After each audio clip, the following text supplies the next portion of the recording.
This is Basket Case Clubs, CPR Group's podcast where we turn basket case clubs into showcase clubs.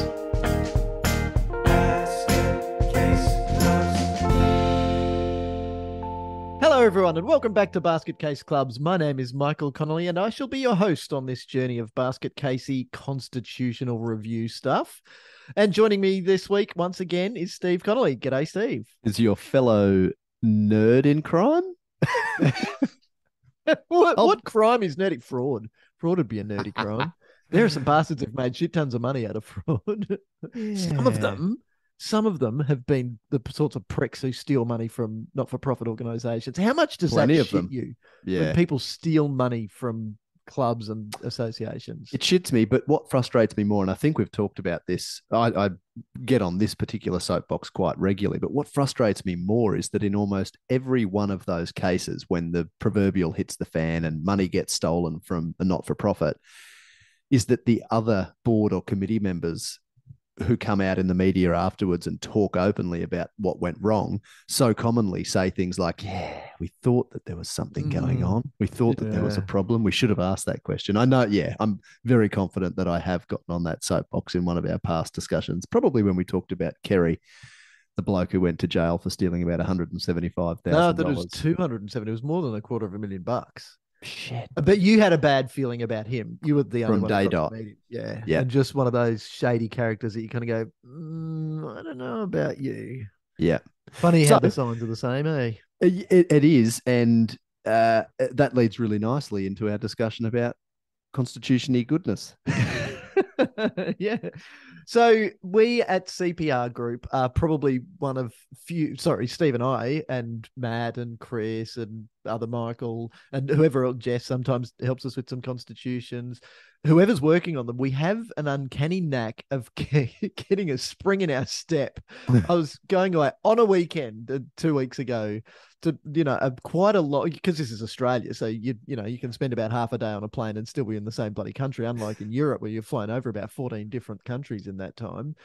And early on a Saturday morning on a plane, bleary-eyed, ready to go to a meeting and spend all day in a meeting to talk about constitutions. Now, for most sane people, Steve, they'd be going, I don't want to do this. Wish I was going on a beach holiday. Yeah, I'd be rather sitting on a beach or going surfing or just go for a walk. No, I'm really looking forward to this. And it was one of those meetings where just every part of the discussion, based on every single clause or at least every section in the Constitution, led to a really meaningful discussion that really has helped this organization uncover parts of their operation that they've never just had time to stop and think about this. And so that's why, I don't know about you, but that's certainly why I love Constitution work so much. Yeah, I love the fact that it's a topic that people generally aren't very excited about discussing until they get into it. And then at the end of the session, inevitably they say, God, I really didn't expect to enjoy that. Yeah, it was good fun. Yeah, Matt and I finished a meeting a couple of weeks ago and the bloke said, who's the president, and this is after somebody else had said, I really didn't know what to expect tonight. This is after 2 hours of talking through, and their constitution, like talk about basket case constitutions. It was certainly one of them. I really wasn't expecting to enjoy this, but this has been really enjoyable. And the president said, I've suffered through constitutional law many years ago as a student and then in my professional career, and I've learned more tonight than I did in an entire degree. And I kind of gone, well, we'll give ourselves a little pat on the back for that. As you should. Yeah. But no, we do really enjoy it. And I have actually considered what it is that makes me enjoy those meetings so much. And I think that it's a bit of an amalgam of a few things, and it's those light bulb moments, the eyes lighting up on the volunteers when they realize that they don't have to be doing that particular thing that they think they have to do that causes a lot of angst, frustration, takes a lot of their time. No, you don't need to advertise your AGM in the local newspaper. You empower them to run a good business according to how that business should be run, not because of something, some outdated, antiquated provision in arbitrary, old Korean new font constitution that was probably actually typed on a typewriter. Better than one that's in Comic Sans. You know, that's probably a fitting font for our constitutions because we enjoy writing them so no, much. it's not a fitting font for anyone. I hate Comic Never, Sans. ever. Comic It's Sans like MS. you know, yeah. You know Just don't use it. when marketers and typesetters have nightmares, they're all in Comic Sans. Anyway, so what we're going to do, because otherwise we'll just talk about how much we love it all day, is we're going to randomly pick a state or territory, from Australia, and then pick their model rules. So each state and so incorporation legislation is state and territory based, which means that it's slightly different, but the sames far outweigh the differences. Mm. For organisations that do trade regularly interstate, it's important that they've got some authority to do that. So that can either be by being registered as a company under the Corporations Act, which is Commonwealth legislation, so it's the same all around the country, or there is another sort of registration you can get with ASIC that means that you are then registered as an incorporated association, but can then trade interstate. But even though the legislation is state and territory based, there are a lot of similarities. Some of the idiosyncrasies about public officer versus secretary duties are a little bit different. Some of the clauses around look, I was going to say meetings, but even most of the meeting stuff is the same. Yeah. But as far as the meetings go, it's the frequency that's different, the time frame after your end of financial year that you need to have your AGM, just little things like that are immaterial. But most of the big things are the same. Anyway, we're going to take at random one of the states and territories around the country, and then again at random pick a clause in the model rules or whatever it's called, the template constitution, and then between us discuss where we've seen that go badly and what we think it should be. So let me do step one. So I've got 2 tabs open here, Steve, and I've got all of the different model rules, and I've sent them all to you as well. So we're both sitting here with all of the model rules in front of us. I feel like I'm in a control center at NASA, with all these constitutions open. I've got 3 screens, and 2 of them are quite big, and one of them's my laptop screen, and it's at the moment just covered in model rules. Like anyone would walk in and go, "You're a freaking nerd! You get a life, man." Alive, but I'm excited about this. So let's randomly run number 1. So here we go. Again. No, random.org doesn't make a beep beep beep beep noise. But I've come up with Vic at the top. Okay. So here we go into the Victorian model rules. The Victorian model rule. Have you got it open there too, Steve? Yep. Okay. The table of contents. I can see there are 77 parts to it. I'm just thinking about this from the point of view of a mum or dad volunteer who's got involved in a netball club in Hawthorne, Victoria, and they're going, right, let me have a look at these model rules. I'm sure I'll be able to knock it over in a day or so. And they go, holy shit, 77 different things that I've got to learn. This is not why I got involved as a volunteer. Yes. All right, so back to random.org. 1 to 77. There we go, and generate. And we've got 65. What is 65? Oh, conflict of interest. Oh, that's too easy. 65, conflict of interest on page 21. All right, let's scroll to page 21. Sorry, just go and make yourself a cup of tea or coffee. This is a fairly big constitution. Oh, no, it's only 24 pages. Okay. All right, conflict of interest. All right, so this is a good one. Steve, I'm going to let you have a read while I do a little bit of a ramble, and then you can ramble while I read. Okay. The thing that I've found really interesting about conflicts of interest is similar to the other director duty that says you're not allowed to gain personal benefit from the information or your position, the information you gain from being in the position or the position itself. What strikes me as interesting is how often situations where a conflict of interest should be declared comes up and it doesn't get picked up. But the flip side is also true. A lot of people claim that a conflict of interest exists where it actually doesn't. So let's have a look through. So have you had a look through? How well do you think that does Victoria do their conflict of interest clause? What is unsurprising to me is that often the model rules across the states and territories have clauses presented in a very similar way to the replaceable rules provided for companies under the Corporations Act, so federal legislation for companies that report to ASIC, including not-for-profit public companies limited by guarantee, as you were saying earlier, those that trade interstate that don't aren't just a registered Australian body, Australian registrable body, Yeah, ARBN holders.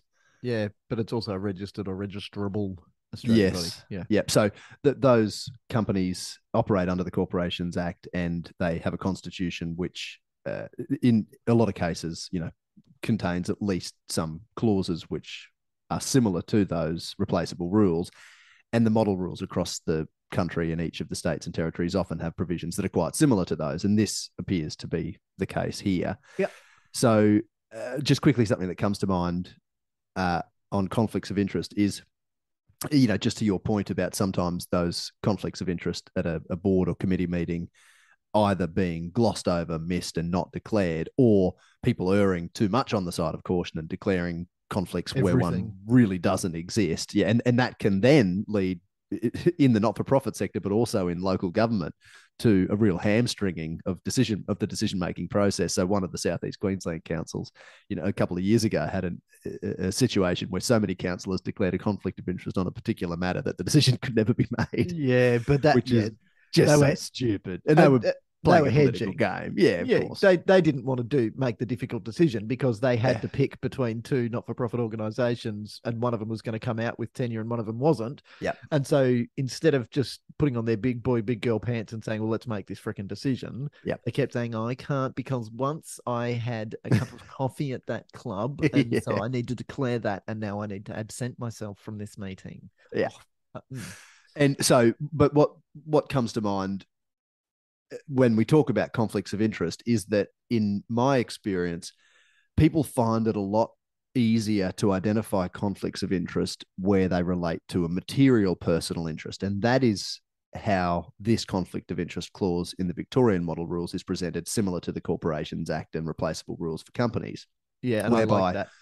Yeah, it's where we're talking about if a committee member has a material personal interest in a matter being considered at a committee meeting, then that committee member must disclose the nature and extent of that interest to the committee. So when we're talking about a material personal interest, we're talking about money. We're talking about, you may be owning a business that operates in or provides some service or product that your committee is considering purchasing or investing money in. And it's clear, it's really easy for people to understand that I need to declare that I've got a material personal interest in that matter. So I'm going to absent myself from the meeting. I'm not going to participate in discussion and debate, and you can all make the decision without me. Also, in my experience in that sort of scenario, what often happens is the person who's in that situation says, don't even consider my business because the optics aren't great. Regardless of whether I participate in that decision, it could appear a little smelly to other people. So just don't even consider my business, and I'll stay involved and we'll get someone else to do it. And is that a good thing or a bad thing? Well, I think it's a good question, and I think it depends on so many factors: the organisation, the people involved. Of course, the common sense approach is, if there's someone involved in the organisation, whether that be in a decision-making position or not, and they provide a product or service through their business, they care enough about the organisation to make sure that the service or product is going to be to a really high standard. So maybe use them. But again, I can certainly understand. Or at least involve them in the decision-making process so that an informed decision can be made. Good point. Yeah, because they understand that industry. They understand that product or service. But what becomes a little more cloudy and less clear-cut for people are conflicts of interest that don't relate to a material personal interest, but are things like team selections, so a golf district, a regional district, making a decision who's going to be placed on the pennants team to travel to some inter-regional competition, or a footy club, a junior footy club committee considering, what support is going to be provided to a team, and some of the parents of kids in that team being on the committee and participating in that decision. So we see conflicts of interest rear their head in less clear-cut circumstances, and I think that's where a lot of people get tripped up as well. And in my experience, I've probably seen more overcautious. Well, that's actually not true, because so often, I'll be in a meeting and I'll hear people arguing for something that's very clearly going to benefit them, their family, their child, or, it has some way of benefiting them. And I'll pull them up and say, hey, it sounds like you're arguing for that in a way that might be unreasonable. Is that because it's going to benefit you personally? And often people say, "Oh shit." Is Yeah, this you're that right. conflict of interest thing you told us Yeah, about? that's right.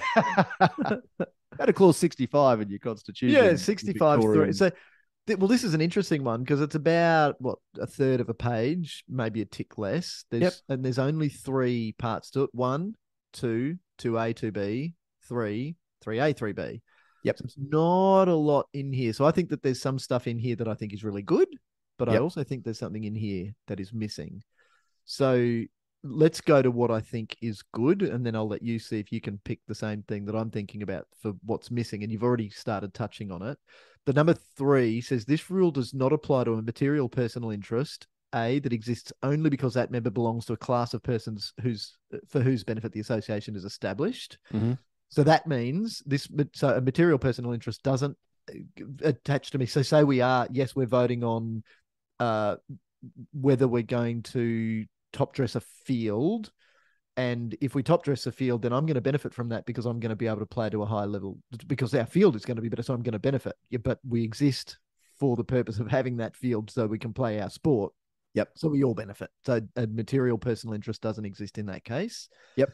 Or that the material personal interest, the rule does not apply to a material personal interest, so an interest that I have that is personal to me, because I have that interest in common with all of the membership or a substantial proportion of the members of the association. Mm-hmm. So that means if this applies to all senior players, then because I'm a senior player, this clause doesn't apply. I'm still able to participate in that discussion without declaring that I have an interest in the matter, because it applies to so many of us that I just happen to be one of those so many.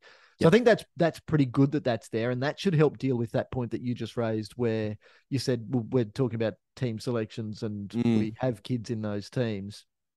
If it's something to do with, so this is, I suppose that my advice here, Steve, would be use the sniff test. If it smells funny, declare an interest. So if it doesn't, so if this is something that is not providing any particular benefit to my family, it's just because we're all going to benefit because we're all in the team, or we're all in an age group, or we're all football players, or whatever, or we're all players of this particular sport, then that smells okay. It's fine. Let it go. But if it's starting to smell funny because this is something that I am part of a decision that's going to personally benefit money or time that the club spends on my kid, then probably better that I say, look, this is a decision that's probably best for me not to take part in, and for me not even to be in the room, so that I don't influence what you say when I'm here. So take off, have the discussion, make the decision, and then I come back. I wonder if the thing that you think might be missing is a provision for someone to remain involved in the making of a decision, even if a conflict of interest could be deemed to apply. Does exist. Absolutely. Yeah. Yes. That is exactly what I'm thinking. So I'm going to just take the lead from your point before. And yes, absolutely. That's what I was thinking about. And what you had said before was if I provide a particular product or service that the club's considering buying. Mm-hmm. So let's use an example. And this is for those of you that I've worked with. I've run this example with you. So this is because it's a nice, easy one to think about. Let's say that we're back to the Hawthorn Netball Club, and we're considering putting in some shade structures because during summer it does get a bit hot, or in the early season, late season, and we'd like our players and even our spectators to be able to spend a bit of time under some shade. We obviously can't plant trees next to the netball courts because they're all made of bitumen or concrete. Mm-hmm. So there's a whole nother discussion about what we talk about there. But now I'm going to have to come back to that, aren't I? The benefits of bitumen versus concrete in certain applications. Let's leave that one for another day. So we want to put in some shade structures, and these are going to be a COLORBOND structure on steel posts with a little bit of a roof over the top. And my company does sheds and shade structures made out of COLORBOND and steel. That's what I do for a living. So if we're considering going out to market and seeking quotes from a number of businesses who are going to install these shade structures, who could install these shade structures for us, so we can pick our preferred supplier, remembering that you buy on value, not on cost. Then you are not bound by local government procurement processes or provisions of the Local Government Act in your relevant state or territory that govern how councils have to purchase. which can We be have a really bit more freedom. hamstringing. We've got a Yeah. lot more freedom in the not-for-profit sector. Yeah. So we can go based on the best value, not Yep. just the cost. Yes. So there's going to be information that I know by virtue of me working in the industry that the rest of the committee aren't going to know. So the way that this should happen is I should declare the interest up front and say, I have a business that puts in shade structures made out of the same stuff that we're talking about here, and I would be interested in providing a quote, or depending on the procurement process, a tender, expression of interest to do this work for the club. Yep. There's my interest. I've declared it. Now it's up to the rest of the committee now to make and this is what's absent from the constitution, from the model rules here in Victoria, that it's up to the rest of the committee to then make the decision as to whether I, one, participate in the discussion and debate, and two, even take part in decision making. Yep. So this has been tidied up recently here in Queensland, where we're based, and the Associations Incorporation Act amendments passed by Queensland Parliament in June 2020 that are rolling out incrementally. And we've talked about this a bit in the past. And in another one of these constitutions where we randomly generate numbers and find a model rules and we settle on Queensland, we might not do that until the new model rules are available. No, even better. Let's pick on the current ones because they're old and shit. But this has been tidied up where there are very clear provisions now included in the actual legislation that talk about the fact that the rest of the committee members can agree, as you've just said, for a person who has declared a conflict of interest or a material personal interest to still participate in discussion, debate, and the vote on that matter. Yeah, so it's up to them once they make. But what's really important is that you minute it. Yes. When the minute that the declaration was made, I have a conflict of interest, and then minute that the rest of the committee has resolved to allow me to stay and participate, either just in discussion and debate, or participate in the discussion and debate, and participate in the decision-making process. And so long as that is declared and minuted, then it makes perfect sense. Now, the reason that this is important, and you must then apply it right. So that all smells fine, but it can start to smell funny if all of a sudden you're giving the person who is going to materially benefit is starting to manipulate the discussion and say, I don't know, push the price up. But in reality, and why I think this is an oversight here, is comes back to what you said about these people being passionate. There's a really good chance that if you give my business the money, I give a shit enough to be involved in giving up my volunteer time, there's probably a good chance that you're going to do a better deal out of me. So if the price is the same as the next best, then I'm probably going to throw in a bit of extra labor for free, or I'm probably going to put in some extra time or something. There's likely to be something extra. And so this is why it's absurd that you just take that step back and say, you can't consider me. Because then imagine if I know the quality of my workmanship building these things, some other schmuck comes and does it and does a crappy job, or just, dumps the water or the overflow straight onto a cord, or straight on. So I don't know, just does a stupid thing. And you'd go, gee, I wish that I'd been able to do this job, because that's then a structure that might last for 50 years. So it's going to piss people off for 50 years just because you made an arbitrary decision not to be involved. Yep. So what's the best for the association? And does it smell fine? And are we making sure we're meeting our obligations? And what you just said about the changes here in Queensland, from my understanding, you've looked at it more recently than me, but they mirror those in the Corporations Act and the replaceable rules. Very close. Yeah. I don't believe it's word for word, but it's very close. So it can be a ruling, either from the regulatory body itself or the Supreme Court that says, yes, that person can participate in the decision, or it can be a decision of the committee that person can participate. Right. Yep. So yeah, it all makes sense. Yeah, and so to your point there, in actual fact, what we probably see in most instances like this scenario that we're discussing is that the person who's on the committee cares enough to give up their time to be on that committee, also is happy to provide the products or services through their business, is probably going to come in cheaper. Yep. It's probably going to be a bit of a love job. Well, let's just continue this scenario then. So, we in basket case clubs, we don't just like to point out the shit decisions that people make and the trouble they get themselves into. We do like to point out solutions. Yep. So let's continue this scenario then. So this person has then been allowed to stay and participate in the discussion. They've provided really valuable information. The committee's then been able to make an informed decision that gives a good result to the committee.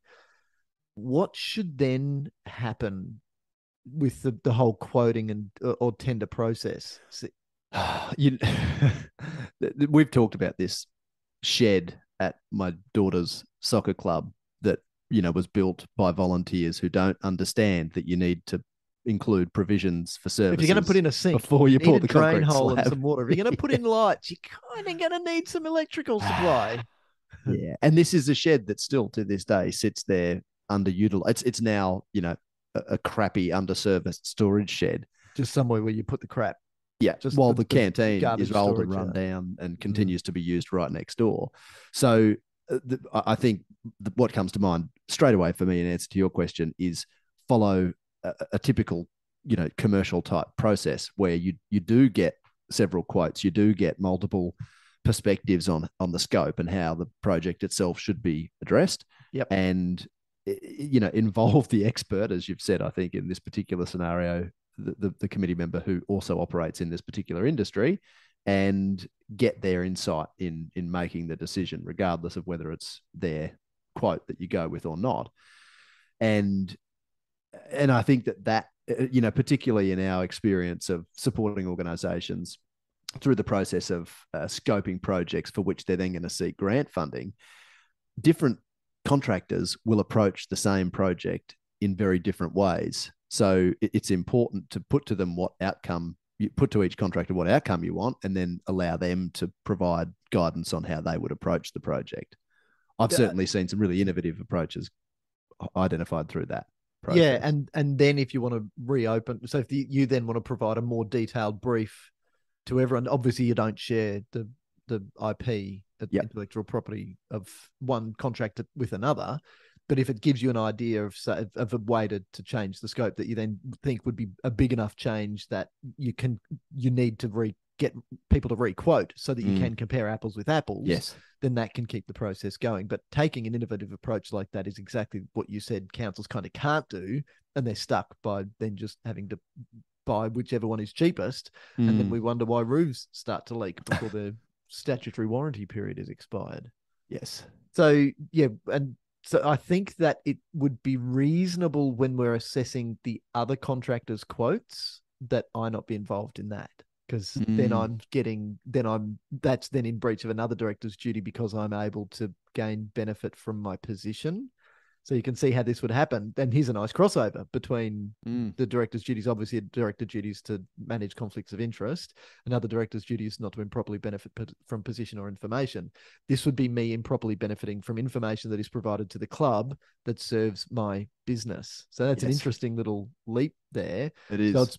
So again, in making sure that at no point does it smell funny, that would be a good point for me not to be able to see the other quotes, for everyone else to consider those. And so in this case, it might be really good for me to contribute. So this would be my suggestion if I was that contractor. I'd say, I'm going to contribute to the information. I'm going to give you my quote, and then you're going to do the assessment of the 3 quotes, and you're not going to show me the other 2, but you're going to tell me the result. And chances are I'll still come in cheaper or do a better job regardless, and you'll still pick mine, even just based on the goodwill, my own goodwill. But I think that it would be beneficial not to be involved in the decision making, and that I not be able to abuse my position to see that information. Yep. So number 2 of these 3 clauses, it says number 2, the member A must not be present while the matter is being considered at the meeting, and B must not vote on the matter. The word that worries me in this here is, as you will know, is must, because must is a legal absolute. So it means I cannot. So this is one that, if this was my association, so if I was a member of the Hawthorn Netball Association, I don't know if there is one, so hello to all of our friends in Hawthorn. You've got a good football team, by the way. If I was there, I'd say, well, I'd actually think there's a better way to do this, and I'd want to have better consideration given to that, and exactly what we've been talking about here. For me, an alarm bell that rings immediately is the note that's under that 65(2) A and B that you just read out, which is under section 81(3) of the Act. If there are insufficient committee members to form a quorum because a member who has a material personal interest is disqualified from voting on a matter, a general meeting may be called to deal with the matter. So there, we're taking the decision out of the hands of those individuals who are accountable for the decision and putting it in the hands of every other member of the association. That's an interesting one, because are we... or are we then making the membership accountable for it? So I think that's okay. But if this happens and we do lose quorum if we're losing quorum, Steve, it's probably more a failing of the point 3 that says you don't have to act on it if it's an interest that lots of people have. So either a significant cohort of the club or association or all of our members. So it might be, if you're losing quorum, it might be not applying number 3. And at least it is providing an avenue for the decision to actually get made. So it's not hamstringing the association itself from being able to actually proceed. I'm working with another club that has all of the members of the board of this club are all parents of the same cohort, which is the smaller of the cohort of the membership of a very big club. Okay. So that's a case where it could happen there. And it's certainly something that we went through in our board induction with them just recently under our club mentor program. Okay. Yeah. So look, I'm like, we couldn't have planned this better. Like, honestly, Steve saw me run the random.org generator. So I'm shitting you not that I even did the beep boop beep boop noise. We haven't had this planned. And I haven't looked at the Victorian model rules for probably longer than you. It's been a few years for me. It was probably 2019 that I last spent. Yeah, again, it's probably 17 or 18 for me that I've spent much time in them. Mm-hmm. So yeah, there we go. But I'm happy with part of it, but not happy with other parts of it. And look, as far as just going straight down the road of making sure that it can't smell funny, this is on the money. But this is one of those things that it's out of kilter with what's happening with Commonwealth legislation under the Corporations Act for not-for-profit companies. Yep. Interesting stuff. I'm happy with where we landed on this one, Steve. As am I. Yep. I got an opportunity to flex my nerdy muscles, as did you. So, you know. Yeah, but just to reiterate as the big takeaway, it's surprising how often this thing does come up. So just be aware. And it's like, you know, how we talk about the bystander effect. Once you're aware that a lot of people just walk past somebody who's clearly in need, but because everyone else is walking past, we all walk past until somebody stops, and then that stopping becomes the right thing to do. And then lots of people will stop. I think that this is the same sort of thing. Just by being aware of the bystander effect occurring, when you see somebody who may be in trouble, be that first person that goes over. And just because I'm aware of that, I'll now be that first person and watch what happens. Boom. Then I'm not the only one. Then help is the normal thing. Help becomes what everyone is doing. So the same sort of thing I think is true here. Just by being aware that we can either overcook our caution around conflicts of interest or undercook it, is just because you're aware of that, then you can start to have some good self-awareness and monitor your behavior and adjust accordingly. Obviously, if you've got problems with any of this sort of stuff, or you really don't know, and this has been the sort of thing that has triggered you to say, I wonder how ours stacks up. We have a service that we like to offer that is to go and have a look at people's constitutions. Now, I can never remember the web link, so I'm going to browse to it as we go so you can follow along. If you're driving, please safely pull over before activating your phone to go to our website, which is cprgroup.com.au. And then you click on services and then scroll down to sports governance. And right up the top of the screen there is a big sign that says free club constitution assessment. Yes, it counts for associations and societies as well. So it's a not-for-profit assessment of constitutions. Now, in all honesty, while this seems like it's the most benevolent and the best pro bono support that any governance organization in the universe is doing, because we are nerds and we have done literally thousands of constitution reviews with not-for-profit clubs, societies, associations, organizations of all shapes and sizes, it can literally take us a few minutes to see if there are significant red flags or if it's just time to give it a good shake-up. And so we are very happy to do that. And so all you've got to do is click on the little update constitution here link. And there's a couple of questions to answer there about the type of organization it is and attach a link to it. And we'll go through it and let you know what we think. In some cases, it might be that you're just not aware that the model rules in your state or territory have changed. And it's just a matter of going, and it's a fairly simple DIY process. The downside of that, of course, is that you miss the opportunity to have those probing discussions where people go, oh, and I was just talking to I think it was Matt on Thursday or Friday of last week. And he said it was so funny sitting in a meeting with people saying, oh, well, we had this in our constitution. We didn't like what it said, so we just didn't use it. We wrote bylaws that were completely contradictory to the constitution because we didn't think we could change the constitution. Now, when we randomly roll that bit that talks about altering your constitution, we'll talk about how you can do it. And you can, especially because you're not allowed to just go and make up your own rules that are in conflict with your constitution. So, yes, it's all a process. Steve, thanks again. We love it. And you'll be doing us a favor by uploading the constitution so we can have a look at it. We get some really interesting ones, some really old again, probably I'm thinking of a very old rugby league club that we did a constitution review with one year, probably 15 years ago. And they had a provision in their constitution, an object, which was to do such things as are conducive to supporting the war effort. Now, that's a constitution that predates 1981. So certainly an object anyway. Depends which war. Well, good point. Yeah, good point. So anyway, very fascinating when we get to see some really, antiquated provisions like that. So anyway, send it through. Just even with the ones that still talk about he, him.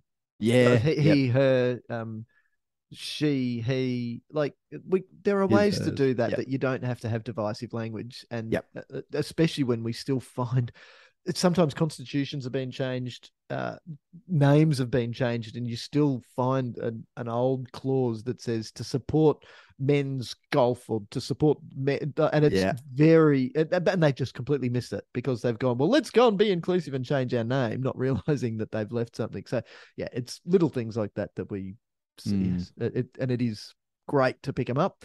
But look, even this discussion about conflict of interest, you can see how interesting it is and how good a discussion you can have on every single clause, which is also why it's worth taking your time in doing a constitution review. Yeah. Which we shall no doubt continue next time we get an opportunity to do one of these, throw an electronic dart into an electronic copy of model rules. Been very good fun. I look forward to the next one of these journeys down Constitution Lane. Hang on.